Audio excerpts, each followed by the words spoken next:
U.S. law enforcement agencies are enhancing security in places that might be terrorist targets. In New York City, a police patrol boat able to detect a nuclear weapon monitors shipping, and officers inspect underneath the Brooklyn Bridge.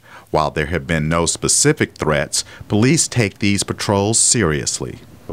It is absolutely not a joke, and the threat is very real. The increased security measures come as the nation remembers the 10th anniversary of the September 11th terrorist attacks. While the Department of Homeland Security says there is no specific evidence of an al-Qaeda plot, the group's late leader, Osama bin Laden, reportedly wanted operatives to fly a small plane into a sporting event around the anniversary. Brad Garrett is a former FBI counterterrorism agent. We have so many small airports, you can fly below radar. That's possibly doable. Al-Qaeda's new leader, Ayman al-Zawahiri, also appeared in numerous videos calling for attacks against U.S. targets and urging Muslims to support his cause. This is not the time to become complacent.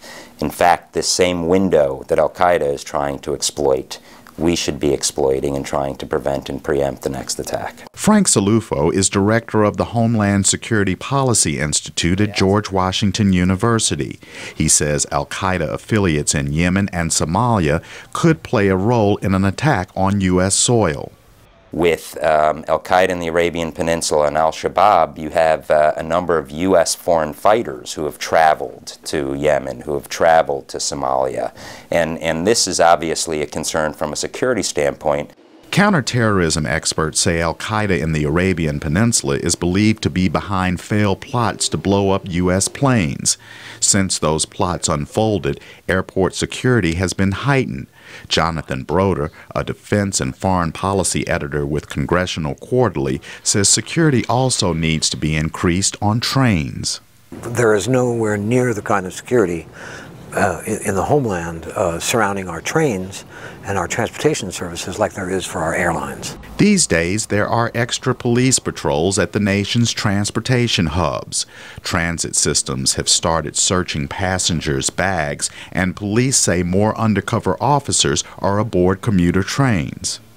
Analysts say another threat is from homegrown terrorists in the U.S. who have been radicalized by the Internet. In the past 10 years, there have been at least 38 plots by homegrown terrorists. 2 plots by U.S. residents to set off bombs in New York City failed in the past few years, and the men responsible arrested. Broder says the country is still vulnerable to an attack.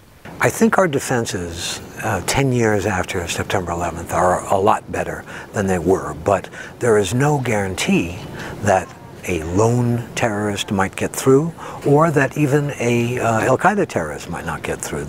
Other counterterrorism analysts say the best way to protect the U.S. is by adding more layers of security and expanding intelligence monitoring to stop the terrorists before they can launch an attack. Chris Simpkins, VOA News, Washington.